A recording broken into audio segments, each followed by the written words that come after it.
नमस्कार, मैं अभिषेक राज। दोस्तों, लगातार भर्ती आ रही है। एनपीसीएल के अलावा एक और बहुत ही अच्छी पीएसयू है जिसका नाम गेल है और ये गेल में भर्ती निकाली गई है। Gas authority of India limited इसका पूरा नाम है, जिसमें सीटों की संख्या 391 बताई गई है और सैलरी लगभग आपको 40,000 के आसपास मिलने वाला है। जो भी सुविधा पीएसयू में मिलता है वही सेम सुविधा इस गेल में भी आपको मिलने वाला है। और इतनी सारी भर्ती आ रही है, अगर आप घर बैठ के इंतजार करें कि हमें रोजगार मिल जाए, हमें नौकरी मिल जाए, तो बाबू जब तक पढ़ाई होगा नहीं तब तक नौकरी मिलने की संभावना नहीं होती है। 8 सितंबर को नया बैच स्टार्ट हो रहा है। ऑफलाइन क्लास ज्वाइन कर लीजिए और आपको सरकारी नौकरी मिलेगा, गारंटेड है। अगर आप मेरे कहे अनुसार पढ़ाई करते हैं तो फिर आपको नौकरी से कोई नहीं रोक सकता है। दूसरा, 8 सितंबर को एक बहुत बड़ा सेमिनार लेने वाले हैं और यह सेमिनार आईटीआई इतिहास का सबसे बड़ा सेमिनार होने वाला है। अगर आप इस सेमिनार का हिस्सा बनते हैं तो हम आपको देंगे करंट अफेयर मैगजीन फ्री पूरे 1 साल के लिए। डेली का जो क्विज होता है, मैथ का, रीजनिंग का, इंग्लिश का असाइनमेंट आपको हम देंगे। डेली करंट अफेयर आपको मिलेगा, ये सब फ्री मिलेगा सेमिनार में हिस्सा लेने वाले लोगों को। तो जल्दी से सेमिनार के लिए आप तैयार हो जाइए और 8 सितंबर को सेमिनार अवश्य ज्वाइन करिएगा, ठीक है। तो आइए शुरू करते हैं। शुरू करने से पहले मैं आपको बता दूं कि अगर आप इसका तैयारी करना चाहते हैं तो इजी वे ग्लोबल एप्लीकेशन को डाउनलोड कर लीजिएगा। जो बच्चे ऑनलाइन के माध्यम से तैयारी करना चाहते हैं, डाउनलोड करने के बाद इस मास्टर कोर्स में चले जाइएगा और मास्टर कोर्स के अंदर में आपको मिलेगा फिटर का फाउंडेशन बैच, इलेक्ट्रीशियन का फाउंडेशन बैच, मैथ का फुल कोर्स आपको मिल जाएगा, आपको रीजनिंग का फुल कोर्स मिल जाएगा, आपको जनरल नॉलेज का फुल कोर्स मिलेगा, आपको टर्नर का मिलेगा। इसके अलावा अगर आप चाहते हैं कंबाइन टेक्निकल और नॉन टेक्निकल दोनों कोर्स ले लें तो बाबू इसमें और आगे बढ़िएगा तो टेक्निकल और नॉन टेक्निकल एक साथ मिल जाएगा। तो हम रिकमेंड करेंगे आपको कि फाउंडेशन बैच ज्वाइन कर लीजिए, क्योंकि भर्ती बहुत सारी आ रही है। किसी एक पार्टिकुलर पर फोकस नहीं करना है, फाउंडेशन बैच पढ़ लीजिएगा, सबका तैयारी हो जाएगा। तो मुझे उम्मीद है हमारे हेल्पलाइन नंबर पे कॉल करके आप और जानकारी ले सकते हैं और डायरेक्ट कोर्स को परचेज करके अपनी तैयारी को शुरू कर सकते हैं, ठीक है। अगर आप इसका फॉर्म भरना चाहते हैं तो साइबर कैफे वाले क्या करते हैं, गलत कर देते हैं और गलत करने की वजह से आपका फॉर्म रद्द हो जाता है या बहुत सारी मिस्टेक हो जाती है। इस वजह से आपका एडमिट कार्ड भी नहीं आता है। तो ये हमारे इजी वे कोचिंग का हेल्पलाइन नंबर है। हेल्पलाइन नंबर केवल फॉर्म भरने के लिए। तो अगर आपको फॉर्म भरवानी है तो इस नंबर पे कॉल कर लीजिए, डॉक्यूमेंट्स भेज दीजिए। चार्ज बस उतना ही देना है जो आप साइबर कैफे को देते हैं, आपका फॉर्म बढ़िया से भर दिया जाएगा, ठीक है। आइए समझते हैं नोटिफिकेशन के बारे में। ये नोटिफिकेशन आप इसके ऑफिशियल वेबसाइट से डाउनलोड कर सकते हैं, लिंक डिस्क्रिप्शन बॉक्स में देंगे, जहां से आप डायरेक्टली जाकर फॉर्म भी अप्लाई कर सकते हैं। फॉर्म भरना स्टार्ट हो गया, 8 तारीख से ही फॉर्म स्टार्ट हो चुका है। तो आपको क्या करना है, फॉर्म को अप्लाई करना है। लेकिन उससे पहले समझ लीजिए कि इसमें कौन कौन से लोग फॉर्म को अप्लाई कर सकते हैं, ठीक है ना। स्टार्टिंग में ही दे दिया है, सीटों की संख्या के बारे में चर्चा किया है। तो ऊपर वाले जितने भी पोस्ट ये दिख रहे हैं, ये सब डिप्लोमा लेवल का पद है, ठीक है ना। फॉरमैन की बात करें, जूनियर इंजीनियर की बात करें, केमिकल जूनियर इंजीनियर की बात करें, ये सब किसके, डिप्लोमा लेवल के है। इसी तरह से हम आगे बढ़ेंगे तो जूनियर केमिस्ट्री, ये सब अकाउंटेंट समझ सकते हैं। जो कॉमर्स वाले बच्चे हैं वो इसमें फॉर्म अप्लाई कर सकते हैं। लेबोरेटरी वाले फॉर्म अप्लाई कर सकते हैं। ये ऑपरेटर केमिकल प्लांट वाले जो 12th पास है वो अप्लाई कर सकते हैं, ठीक है ना। यहां से 11 नंबर से आईटीआई का शुरू होता है, 11 नंबर से। तो 11 नंबर पे देखिए टेक्नीशियन इलेक्ट्रिकल है, मतलब इलेक्ट्रीशियन वाले इसमें फॉर्म भरेंगे। टोटल सीटों की संख्या इलेक्ट्रीशियन के लिए 44 दिया हुआ, ठीक है। उसी तरह से बात करें टेक्नीशियन इंस्ट्रूमेंट्स के लिए तो यहाँ पे 45 है। टेक्नीशियन मैकेनिकल के लिए जिसमें फिटर वाले अप्लाई करेंगे 39 है, ठीक है। और एक दुखद ये है इसमें कि भाई एक्सपीरियंस मांगा गया है। अगर आपके पास एक्सपीरियंस है, नॉर्मल भी एक्सपीरियंस है, तो आप इसमें फॉर्म भर सकते हैं, ठीक है। इसके अलावा यहां पर टेक्नीशियन टेलीकॉम ऑपरेटर के लिए है और इसमें 11 सीट है। और इसके अलावा ऑपरेटर फायर के लिए, अगर फायर सेफ्टी का आपके पास सर्टिफिकेट है तो आप अप्लाई कर सकते हैं, 39 सीट है, ठीक है ना। ऑपरेटर बॉयलर ऑपरेटर का सर्टिफिकेट है तो 8 सीट है, इसमें आप अप्लाई कर सकते हैं, ठीक है। इसके अलावा आगे बढ़े तो यहाँ पे अकाउंटेंट्स और बिजनेस असिस्टेंट के लिए पद दिया गया है। अकाउंट असिस्टेंट के लिए 13 है और बिजनेस असिस्टेंट के लिए 65 है। टोटल 391 पदों पर भर्ती निकाली गई है। अब थोड़ा सा हम आगे बढ़ते हैं तो इधर रिजर्वेशन की बात किया गया है, ठीक है ना। इसको आप नोटिफिकेशन डाउनलोड करके पढ़ लीजिएगा। जो मुख्य रूप से चीज दी गई उसके बारे में चर्चा करेंगे। क्वालिफिकेशन की बात करें तो पहला जो पद था जूनियर इंजीनियर केमिकल के लिए, केमिकल इंजीनियरिंग से अगर आपने डिप्लोमा किया है तो आप इसमें अप्लाई कर सकते हैं, ठीक है ना। इसमें मिनिमम 8 साल का एक्सपीरियंस मांगा गया है, ठीक है। उसी तरह से आगे बढ़े तो सारे में एक्सपीरियंस लिखा गया। हम आईटीआई पर सीधे चलते हैं, डिप्लोमा वाले बच्चे इसे डाउनलोड करके आप अच्छे से समझ लीजिएगा। जो 11 नंबर है, 11 नंबर से आपका आईटीआई का शुरू होता है, ठीक है। तो इसी तरह से स्क्रॉल करके जब 11 नंबर पर आप पहुंचते हैं तो यहां से देखिए टेक्नीशियन इलेक्ट्रिकल के लिए जो क्वालिफिकेशन है उसके बारे में समझते हैं। इलेक्ट्रिकल में आपका पे स्केल 24,500 से लेकर 90,000 रुपए है, ठीक है ना, ये आपका पे स्केल है। और इसके अलावा एज लिमिट की बात करें तो एज लिमिट दिया है 26 year for UR EWS post with applicable age relaxation for OBC SC ST. 26 साल एज लिमिट है, अपर एज लिमिट है ना, अपर एज लिमिट 26 साल दिया हुआ है। एज के बारे में डिटेल्स और समझेंगे आगे, ठीक है। यहां पे देखिए क्वालिफिकेशन में बोला है कि मैट्रिक पास होना चाहिए, नहीं तो आईटीआई का सर्टिफिकेट होना चाहिए आपके पास।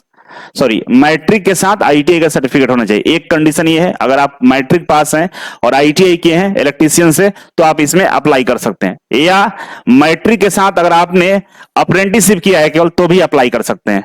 इलेक्ट्रीशियन और वायरमैन दोनों इसमें अप्लाई कर सकता है, ठीक है ना, इलेक्ट्रीशियन वायरमैन दोनों अप्लाई कर सकता है। लेकिन यहां पे बोला है कि भाई मिनिमम 2 साल का आपका एक्सपीरियंस होना चाहिए इन इलेक्ट्रिकल डिसिप्लिन। इलेक्ट्रिकल में एक्सपीरियंस होना चाहिए 2 साल का, state government, central government department में या अंडरटेकिंग में या लार्ज प्राइवेट सेक्टर ऑर्गेनाइजेशन में, इंस्टीट्यूशंस में, कंपनी में, मतलब किसी तरह का, जैसे सर्विस सेंटर भी होता है ना, बहुत सारे सर्विस सेंटर है, बहुत सारे बड़े बड़े शॉप्स हैं, बहुत सारे जो रिपेयरिंग सेंटर है जो रजिस्टर्ड है गवर्नमेंट के अंदर में, वहां से अगर आपने एक्सपीरियंस लिया है तो आप इसमें अप्लाई कर सकते हैं। फायदा ये होता है कि एक्सपीरियंस वाले में बहुत सारे लोग फॉर्म नहीं अप्लाई कर सकते। अगर आपके पास है तो आप अप्लाई करेंगे तो चांस यहां पर नौकरी का बहुत ज्यादा होता है, ठीक है। इसके अलावा हम आगे बढ़े 12 नंबर पे, तो 12 नंबर पे देख सकते हैं, यहां पे बोला है कि भाई इंस्ट्रूमेंट्स मैकेनिक्स के लिए ये बताया गया है। इसमें इधर वाला पार्ट तो सेम है, यहाँ पे इंस्ट्रूमेंट मैकेनिक्स अगर आप 10वीं के बाद आईटीआई किए हैं तो अप्लाई कर सकते हैं। और यहाँ पे बोला है जो एक्सपीरियंस, तो सेम एक्सपीरियंस 2 साल इसमें भी मांगा गया है। उसी तरह से हम 13 नंबर की बात करें जिसमें फिटर के लिए है। टेक्नीशियन मैकेनिकल में पे स्केल देखते थे 24,500 से लेकर 90,000 जो इलेक्ट्रीशियन का है वही है यहाँ भी, है ना। एज लिमिट भी 26 साल है, अपर एज लिमिट। और इसके अलावा यहाँ पर देख सकते हैं कि आईटीआई आपका होना चाहिए किससे भाई, फिटर से और डीजल मैकेनिक से, मशीनिस्ट टर्नर से। अगर आपका ITI fitter diesel mechanic machinist Turner है तो आप इसमें अप्लाई कर सकते हैं। इसके अलावा मान लीजिए आईटीआई नहीं है, 10वीं के साथ अगर आपने अप्रेंटिसशिप कर लिया है तो भी अप्लाई कर सकते हैं, ठीक है। एक्सपीरियंस भी यहाँ वही मांगा है कि भाई 2 साल का एक्सपीरियंस होना चाहिए और ये एक्सपीरियंस मैकेनिकल डिपार्टमेंट में होना चाहिए, है ना, मैकेनिकल से रिलेटेड काम में होना चाहिए। इसके लिए सर्विस सेंटर, रिपेयरिंग सेंटर, बहुत सारे शोरूम्स होते हैं गाड़ियों का, वहां से या तमाम कहीं से भी अगर जो रजिस्टर्ड संस्था वहां से एक्सपीरियंस लिए अपने ट्रेड का तो आप इसमें अप्लाई कर सकते हैं। और एक्सपीरियंस मुझे लगता है कि आप लोग बनाए जरूर होंगे, ठीक है। 8 सितंबर वाला सेमिनार में आइएगा आप लोग, हम आपको बताएंगे कि एक्सपीरियंस कैसे बनता है, कैसे किस तरह का एक्सपीरियंस होना चाहिए, ठीक है। इसके अलावा यहां पर देख सकते हैं 14 नंबर पे टेक्नीशियन टेलीकॉम एंड टेलीमेंट्री। यहां पर बोला है कि भाई इलेक्ट्रॉनिक्स से अगर आपका क्वालिफिकेशन इलेक्ट्रॉनिक्स है, इलेक्ट्रॉनिक्स अगर आपने आईटीआई किया है तो आप इसमें अप्लाई कर सकते हैं, ठीक है। लेकिन 2 साल का एक्सपीरियंस होना चाहिए इलेक्ट्रॉनिक्स से, ठीक है। एज भी यहाँ वही दिया हुआ 26 साल अपर एज लिमिट है और पे स्किल 24,500 से लेकर 90,000 रुपए है, ठीक है। ऑपरेटर फायर के लिए आगे बढ़े तो यहां पे दिया है 15 नंबर पर ऑपरेटर फायर के लिए क्या दिया है भाई, ऑपरेटर फायर के लिए कि 10+2 इक्विवेलेंट होना चाहिए, मतलब 12th पास होना चाहिए और साथ में 6 मंथ का फायरमैन का ट्रेनिंग कोर्स होना चाहिए और ड्राइविंग लाइसेंस भी होना चाहिए, तब जाकर इसमें आप फॉर्म को भर सकते हैं। और इसके अलावा पंप ऑपरेट करने के बारे में भी जानकारी होना चाहिए, ठीक है ना। अदर फाइटिंग इक्विपमेंट्स और फायर फाइटिंग जो इक्विपमेंट्स होते हैं उसको भी चलाने आना चाहिए, ठीक है ना। यहां भी 2 साल का एक्सपीरियंस मांगा है आपसे, तो अगर आप ये क्वालिफिकेशन रखते हैं तो अप्लाई कर सकते हैं। उसी तरह से ऑपरेटर बॉयलर की बात करें तो ऑपरेटर बॉयलर में बोला है कि अगर आपके पास बॉयलर का सर्टिफिकेट है अटेंडेंट का, 10वीं के बाद अगर आपने आईटीआई किया है किससे, बॉयलर अटेंडेंट से, तो आप इसमें अप्लाई कर सकते हैं, ठीक है। समझ गए होंगे आप लोग। आगे बढ़े तो इसके अलावा अकाउंटेंट्स है और बिजनेस असिस्टेंट है, तो यहां भी सेम वही क्वालिफिकेशन है भाई, बैचलर डिग्री होना चाहिए 3 साल का, किसमें, बिजनेस एडमिनिस्ट्रेशन, मतलब बीबीए बीबीएस या बीबीएम होता है इसमें। यहां भी बोला है कि अकाउंटेंट असिस्टेंट में कि आपका बीकॉम है तो आप इसमें फॉर्म अप्लाई कर सकते हैं। दोनों में एक्सपीरियंस 1 साल का मांगा हुआ है, इस तरह से फॉर्म को अप्लाई कर सकते हैं। मैक्सिमम एज लिमिट जो दिया था 26 साल, उसमें छूट मिलेगा। SC/ST को 5 साल, OBC को 3 साल, ठीक है ना। हैंडीकैप है तो आपको 10 साल का छूट दिया जाएगा। ये समझते हैं हम लोग सिलेक्शन प्रोसेस के बारे में, सिलेक्शन प्रोसेस कैसे इसमें किया जाएगा, ठीक है। तो यहाँ पे दिया हुआ है 10.1 से शुरू करते हैं।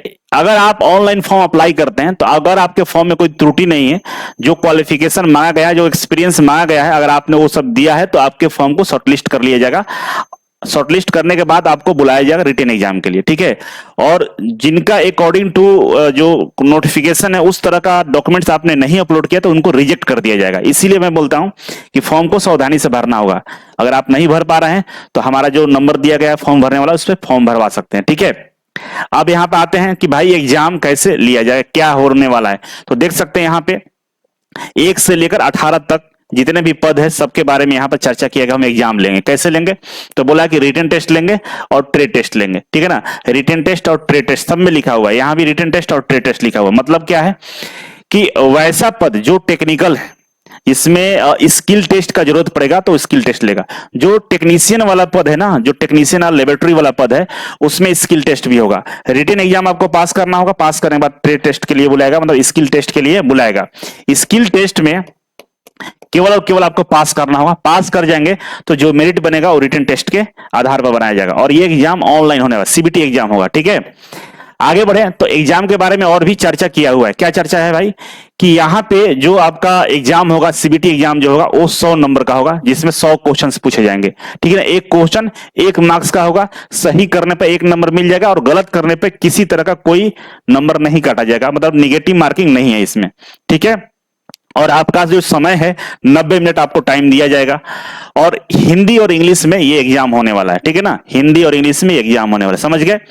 अब जब एग्जाम हो जाएगा तो जो एलिजिबल हैं, जो नंबर सही लाए हैं, कम से कम मिनिमम अगर नंबर 40% से ज्यादा है, अगर आप जनरल कैटेगरी से हैं और 40% से नंबर आपका ज्यादा है, अगर आप EWS से हैं, सॉरी EWS और जनरल वालों को 40% नंबर लाना है, 35% बोल रहा है कि OBC को लाना है, और जो SC/ST उनको 30%, ये मिनिमम कट ऑफ है। इतना नंबर लाना होगा तब जाके आपके फॉर्म पर विचार किया जाए और स्किल टेस्ट के लिए बुलाया जाएगा। स्किल टेस्ट में जो कैंडिडेट होंगे 1:5 में होंगे, मतलब एक सीट पे 5 लोगों को बुलाया जाएगा, ठीक है। अब स्किल टेस्ट जो पास करेगा, केवल स्किल टेस्ट पास करना है, ठीक है ना। स्किल टेस्ट क्या करना है आपको, केवल पास करना है, इसमें नंबर ऐड नहीं होता है। अगर आप स्किल टेस्ट पास कर जाते हैं तो फिर जो आपका नंबर होगा ना, उसके अनुसार कट ऑफ जारी किया जाएगा, और कट ऑफ के अंदर में जो लोग होंगे उनको क्या किया जाएगा, उनको नौकरी पे रख लिया जाएगा, ठीक है। तो इस तरह से ये चीजें प्रक्रिया पूरा किया जाएगा। बाकी नोटिफिकेशन आप लोग डाउनलोड कर लीजिएगा, और डाउनलोड करने के बाद डिटेल्स में पढ़ लीजिएगा। जो डाउट आएगा, जो चीजें समझ में नहीं आएंगी, उसको कमेंट बॉक्स में कमेंट करिएगा, हम अलग से वीडियो बना देंगे।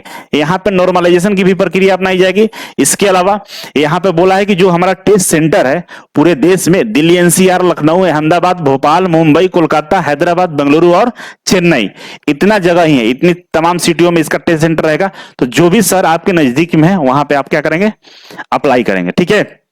आप देख लीजिएगा।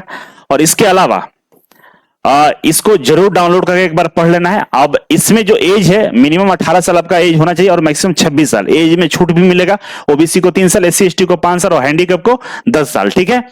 इसके अलावा इसमें जो डेट दिया हुआ, डेट के बारे में थोड़ा सा समझ लेते हैं कि डेट क्या है भाई। तो यहाँ पे डेट क्लियर मेंशन कर दिया है कि भाई जो हम एग्जाम लेने वाले हैं उससे पहले आपको फॉर्म भरने का मौका जो दिया जाएगा 8 अगस्त से लेकर, मतलब 8 जो बीत चुका है, 8 अगस्त से स्टार्ट है फॉर्म और 7 सितंबर तक फॉर्म भरा जाएगा। इसके बीच में आपको क्या करना होगा, फॉर्म को भर लेना होगा, और इसके बाद आपका एडमिट कार्ड आएगा और आप एग्जाम देंगे। बस इतना ही इसमें दिया हुआ है। बाकी उम्मीद है कि आप लोग समझ चुके होंगे। जिसको समझ में नहीं आया होगा कमेंट बॉक्स में कमेंट करिएगा, पढ़ लीजिएगा बढ़िया से। जो चीजें समझ में नहीं आएगा कमेंट करेंगे। सिलेबस की जहां तक बात करें, सिलेबस बोला है कि अलग से हम वेबसाइट पर अपलोड करेंगे। सिलेबस पर अगर आप वीडियो चाहते हो तो हम अलग से वीडियो बना देंगे। बस आपका काम यह है कि कमेंट बॉक्स में एक बार कमेंट करके हमें सूचित कर देंगे, ठीक है। बाकी मिलते हैं अगले वीडियो में। अभी के लिए बस इतना ही था। Thank you so much.